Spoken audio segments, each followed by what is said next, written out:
ఏలూరు జిల్లా నూజివీడు నియోజకవర్గంలో 2024 సార్వత్రిక ఎన్నికల నేపథ్యంలో నామినేషన్ల స్వీకరణ ఈరోజు ప్రారంభమైంది. ఇండిపెండెంట్ అభ్యర్థిగా మాజీ ఎమ్మెల్యే ముద్రబోయిన వెంకటేశ్వరరావు ఈరోజు నామినేషన్ దాఖలు చేశారు. ఈ నామినేషన్ నూజివీడు డివిజన్లో తొలి నామినేషన్గా గుర్తింపు పొందింది.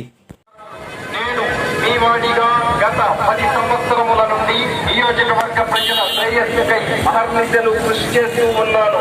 మన నియోజకవర్గ ప్రజల పట్ల, వారి సమస్యల పట్ల పూర్తి అవగాహన కలిగి ఉన్నటువంటి వాడిని గతంలో జరిగిన ఎన్నికల ఫలితాలతో సంబంధం లేకుండా నియోజకవర్గ ప్రజలకు నిత్యం అందుబాటులో ఉంటూ వారి సమస్యల పరిష్కారానికై నా శక్తి వంచన లేకుండా కృషి చేస్తున్నాను.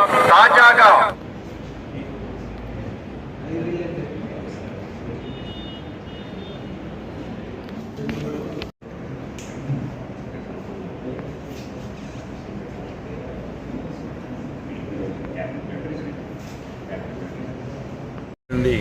తారీఖున నామినేషన్ వేయడం జరిగింది.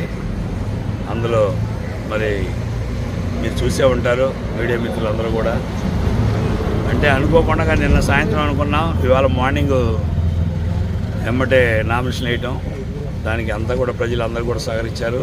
రాబోయే రోజుల్లో కూడా మరి ఒక స్వతంత్ర అభ్యర్థిగా పోటీ చేస్తున్నాం కాబట్టి ప్రజలందరి సహకారంతో కంపల్సరీగా గెలుస్తామనే ఒక నమ్మకంతో మరి ఇవాళ స్వతంత్ర అభ్యర్థిగా పోటీ చేసి నామినేషన్ వేయడం జరిగింది. ఆ నామినేషన్కి వచ్చిన అందరికీ, అదేవిధంగా వెనకాల ఉన్నటువంటి పెద్దలందరికీ కూడా మరొకసారి నమస్కారాలు తెలియజేస్తున్నాం.